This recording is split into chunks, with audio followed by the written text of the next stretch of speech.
రాము, ఇంకా పడుకోలేదా నాన్న? నువ్వు చాలా రాత్రి అయింది కదా నాన్న, పడుకో, పొద్దున్నే స్కూల్కి వెళ్ళాలి. నాన్న నాకు నిద్ర రావటం లేదు నాన్న, ఒక కథ చెప్పు నాన్న ప్లీజ్ నాన్న. ఏం కథ చెప్దాం? సరేరా అయితే విను.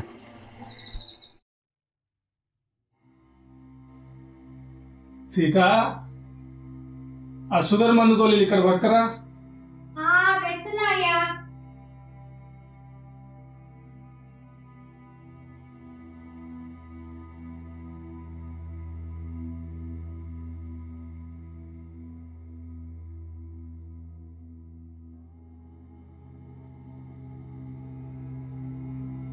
మందులు అయిపోయినాయి కదయ్యా. అయ్యో, పింఛన్ పైసలు మందు గోళీలకు ఇట్లా సరిపోతలేవు. సంపాదించుకున్నప్పుడు 4 రాళ్ళు వెనకేసుకోకపోతుంది. ఉండయ్యా, నేను రాజుని అడిగి చూస్తా. నాన్న రాజు. ఏందమ్మా ఏంది? అదే నాని మందులు అయిపోయినాయిరా, తెలుసు కదా పానం చూస్తే కదా మందులు వేసుకోకపోతే వేస్తామేమోనని. అప్పుడే అయిపోయినాయా? అవేనా టాబ్లెట్ అనుకుంటున్నా లేకపోతే చిన్నపిల్లది నేను చాక్లెట్ అనుకుంటున్నా? అప్పుడే అయిపోయినాయి. సీత, సీత, అదిగో ఆయన పిలుస్తుండు, పో, నేను కూడా పోతా. ఇట్లా కాదురా, రేపు పొద్దుకి వచ్చేటప్పుడైనా మందులు పడతారా, వేసుకోకపోతే ఇంకా సుస్తవుతాడు. నాకు భయం వేస్తాను. నాకు 100 ఖర్చులుంటాయి, అయినా మీ పింఛన్ పైసలు ఏం చేస్తున్నారు? సీత, సరే సరే నేను పోతున్నా. సరిగ్గా ఏంది, ఏమైంది? ఇంకోసారి వాడినే వరకు, వాడే వరకు. ఏమైంది ఇప్పుడు? ఏమైంది? ఏమైందయ్యా?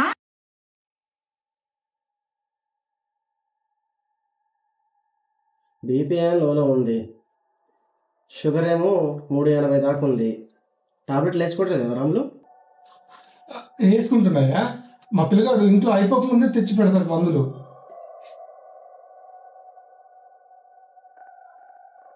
అవునా, సరే నేను టాబ్లెట్లు రాసిస్తాను మరి.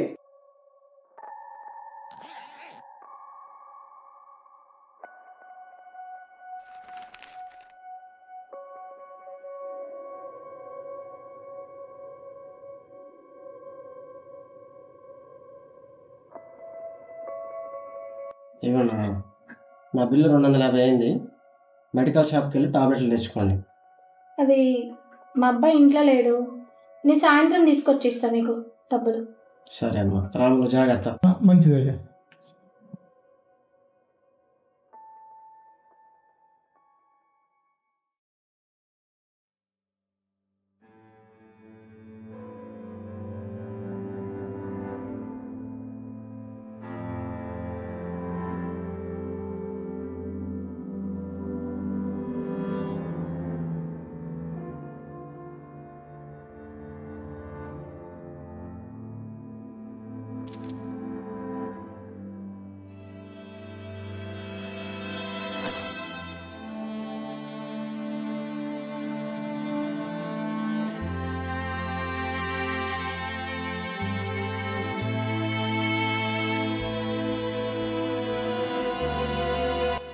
ఇల్లంతా దోలాడితే గీవి దొరికినాయి.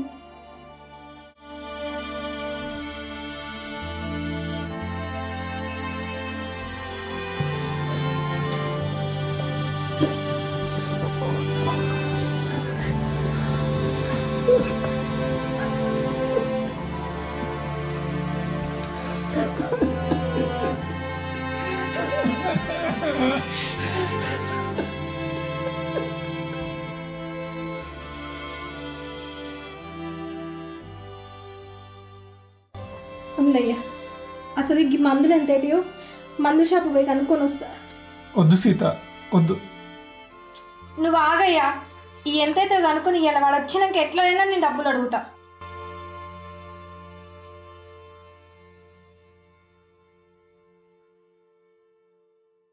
అప్పుడే అయిపోయినాయా? అవేనా టాబ్లెట్ అనుకుంటున్నా లేకపోతే చిన్నపిల్లది నేను చాక్లెట్ అనుకుంటున్నా? అప్పుడే అయిపోయినాయి. నాకు 100 ఖర్చులుంటాయి, అయినా మీ పింఛన్ పైసలు ఏం చేస్తున్నారు?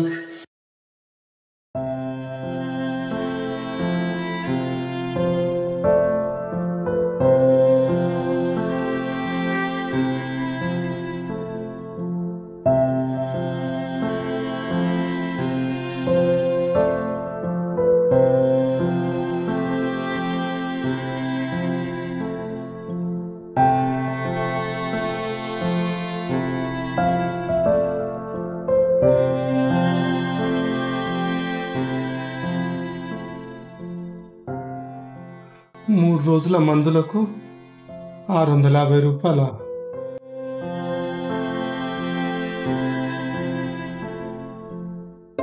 ఎట్లా సీత?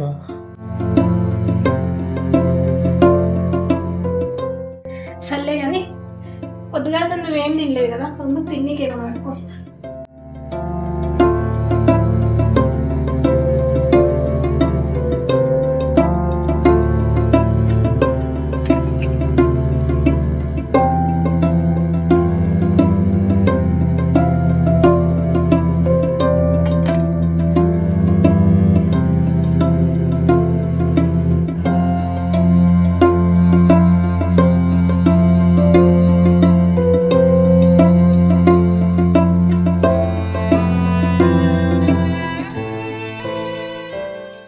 అన్నం పాడే వాసన వస్తుందయ్యా. ఏమన్నా ఉండదామన్నా కానీ ఇంట్లో సరుకులు కూడా నిండుకున్నాయి. ఇగో గిన్నె మరసం అయితే తాగు, డ్రెస్ అలా పడుతుంది. నువ్వు తాగు సీత. నేను తాగుతలే కానీ ముందైతే నువ్వు తాగు.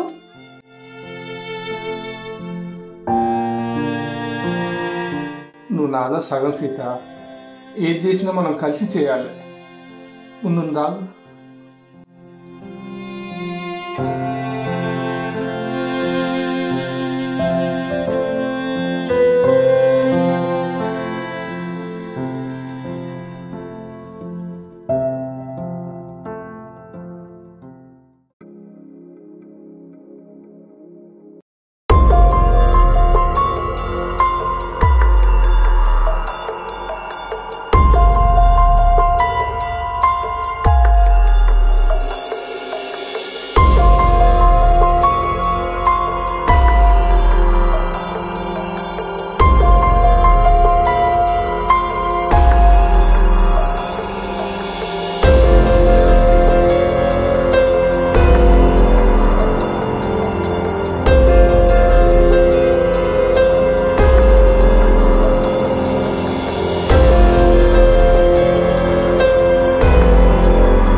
నేను బయటకు వస్తున్నా, ఇస్తా.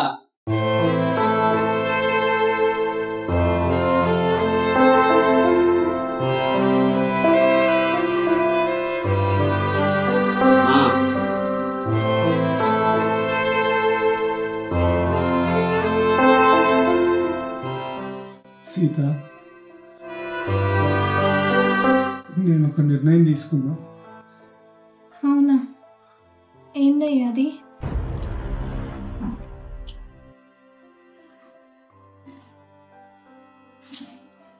సరేనయ్యా, గట్లయితే నేను కూడా వస్తా. నువ్వు వద్దు సీత. గదేందయ్యా గట్లంటావు? ఏం చేసినా సగం సగం అంటివి కదా, నేను కూడా వస్తా.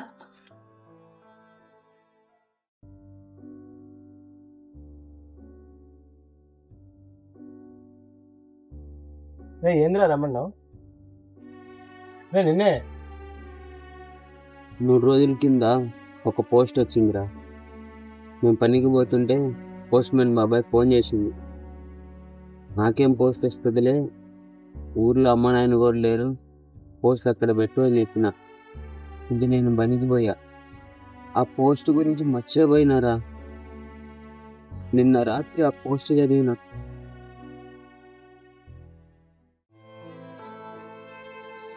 ఈ ఉత్తరం నీకు రాస్తున్నట్లు నీకు తప్ప ఇంకెవరికి తెలియకూడదు. గిది మా విన్నపం.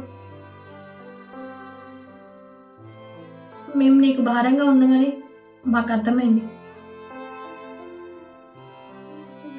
మేము ఎక్కడా బ్రతకలేక నీ దగ్గర ఉంటున్నాం. మాకొచ్చే అరకొర డబ్బులతో బ్రతకలేకపోతున్నాం.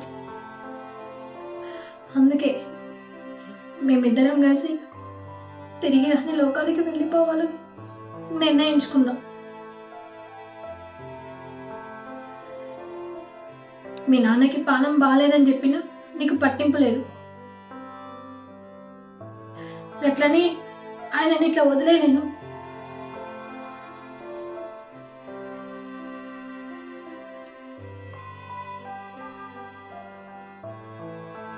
మేమేమేం చేసినామో గీయాల నీకు చెప్పుకునే దుస్థితికి తీసుకొచ్చినవురా మమ్మల్ని. నువ్వు చిన్నప్పుడు సైకిల్ కావాలంటే అది ఎట్లయినా నీకు కొనిపించాలని పట్టుబట్టి గా రోజు పేద వర్షం, ఉరుములు, మెరుపులు. ఈ ఒక్కరోజు పనికి పోకపోతే ఏమైతుందయ్యా ఉండు అంటే ఇవాళ నెలాఖరి, ఈరోజు పోకపోతే జీతంలోకి వెళ్ళి పైసలు తక్కువ ఇస్తారు. వాడికి నేను సైకిల్ కొనిపించలేను అని ఏం కాదు నేను పోతా అని అట్లనే ఆ వానలా తడుచుకుంటూ పోయినాడు. పొద్దుగల నువ్వు లేసేసరికి నీ ముందు సైకిల్ పెట్టిండు. గట్లాంటిది ఇవాళ మీ నాయనకు సుస్తయిందంటే నువ్వు పట్టించుకుంటలేవు. గిదేం న్యాయం రా? నీకు 13 ఏళ్ళప్పుడు జ్వరం వచ్చి మంచాన పడ్డావు. అయ్యో నా కొడుకు ఏం రోగం వచ్చిందో అని పట్నం పోయి డాక్టర్లను దొరికొచ్చిండు. తెల్లని దాకా కంటి మీద కునుకు లేకుండా నేను చూసుకుండు. నీకు తగ్గినాకనే ఆయన పానం నిమ్మతమైంది. గట్లాంటిది ఆ నాయనకి ఇలా మందులు లేవంటే నువ్వు తీసుకురావా?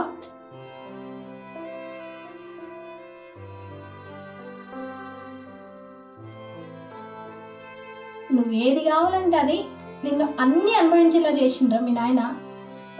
అసలు మీ నాయనతో ఎప్పుడైనా మాట్లాడినవారా? ఎట్లున్నావు అని అడిగినవారా? ఏ పండగ వచ్చినా మేం బట్టలు కొనుక్కున్నా కొనుక్కోకపోయినా నువ్వు కోరిన బట్టలు నీకు తీసుకొచ్చిండు మీ నాయన. గవి నీకు దొడిగి మస్తు మురిసేటోడు. గట్లాంటిది ఇవాళ ఆయన ఒక పురుగులెక్క చూస్తావా?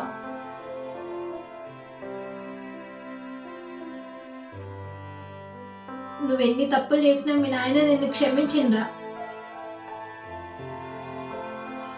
అసలు ఇట్లా రాసుకుంటూ పోతే కాగితాలు, పెన్నులు సరిపోవు. మీ నాన్న చేసిన దానికి ఆయన జీవితాన్ని నీకోసం త్యాగం చేసిండు. మస్తు కష్టపడ్డాడు మీ నాయన నీకోసం.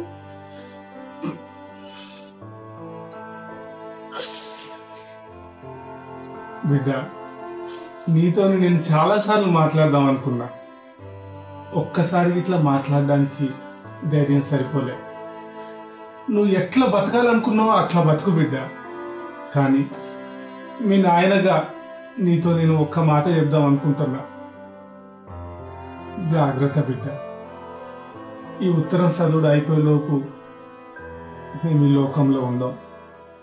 ఇట్లు మీ అమ్మ నాన్న.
అంటే అమ్మ నాన్న చనిపోయి 3 రోజులు అవుతుందారా? నువ్వు ఇలా ఉండడం వల్లనేరా వాళ్ళ నిర్ణయం తీసుకుంది. ఆ డబ్బులు నన్ను అడగాల్సిందిరా. నేను ఇచ్చేవాడిని కదరా. డబ్బులు లెక్క కాదు మామ, నా దగ్గర ఉన్నాయిరా డబ్బులు. మరి ఏమైందిరా డబ్బులు ఉంచుకొని కూడా? టాబ్లెట్ కొని వారా వాళ్ళకి, హాస్పిటల్ తీసుకెళ్ళవారా? చి, ఇలాంటి ఫ్రెండ్ ఉండడం వల్ల నాకు సిగ్గుగా ఉందిరా. చి,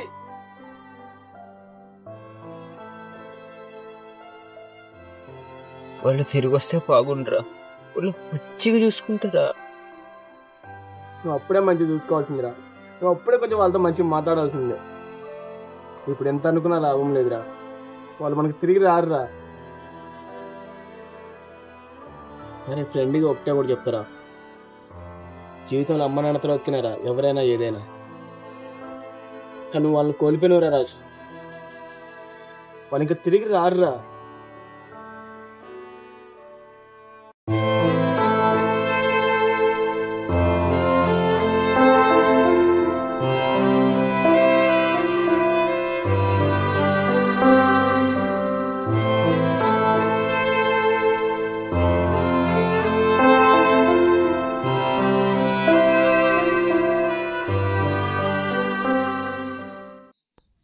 అయ్యో నాన్న, వాళ్ళ అమ్మ నాన్న చనిపోయారా నాన్న? అవును నాన్న, వాళ్ళ అమ్మ నాన్న చనిపోయారా. ఆ తర్వాత ఏమైంది నాన్న? ఆ తర్వాత అతను చాలా పశ్చాత్తాపడ్డాడురా. వాళ్ళ అమ్మ నాన్న పడ్డ బాధ ఇంకెవరూ పడకూడదని వృద్ధాశ్రమం నిర్మించాడు.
వాళ్ళ అమ్మ నాన్న ఉంటే చాలా సంతోషించేవారు కదా నాన్న?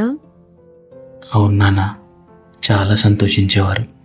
కానీ వాళ్ళ అమ్మ నాన్న వాళ్ళ జీవితాన్ని కోల్పోయి ఇంతమందికి జీవితాన్ని ఇచ్చారు నాన్న.